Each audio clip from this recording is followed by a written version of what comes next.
আহা, গমের ক্ষেত সাথে কচি হাঁস, বানর বেটার কপালে এই রাজকীয় খানা নাই। বিসমিল্লাহ বইলা শুরু করি। গ্রামে থাকতো এক নিঃসঙ্গ বানর। তার নিজের বলতে কেউ ছিল না, শুধু ছিল দুইটি রাজহাঁস।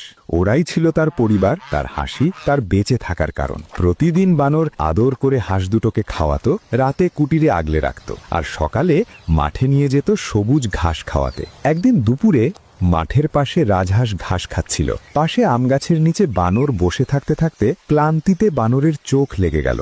ঠিক সেই মুহূর্তে নিঃশব্দে এলো এক দুষ্টু শিয়াল। চোখের পলকেই একটি রাজহাঁসকে কামড়ে নিয়ে পালিয়ে গেল। অন্য হাঁসটির চিৎকারে বানরের ঘুম ভাঙল, দৌড়ে এলো, কিন্তু ততক্ষণে সব শেষ। একটি হাঁস হারিয়ে গেছে চিরতরে। বানরের চোখ ভিজে গেল, তবু বানর ভেঙে পড়ল না। কান্নার ভেতরেই জন্ম নিল এক দৃঢ় সিদ্ধান্ত। পরের দিন সে হাতে নিল শক্ত লাঠি, রাজহাঁসটিকে নিয়ে আবার গেল সেই মাঠে।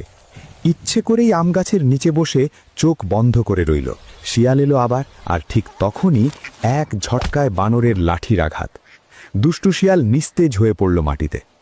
বানর তার রাজহাঁসটিকে বুকে জড়িয়ে ঘরে ফিরল। চোখে জল ছিল, কিন্তু মুখে ছিল স্বস্তির হাসি। ভয় নয়, বুদ্ধি আর সাহসী বিপদের সামনে জয়ী হয়। যাকে ভালোবাসো তাকে রক্ষা করতে হলে চুপ করে সহ্য নয়, সঠিক সময়ে অন্যায়ের বিরুদ্ধে রুখে দাঁড়াও।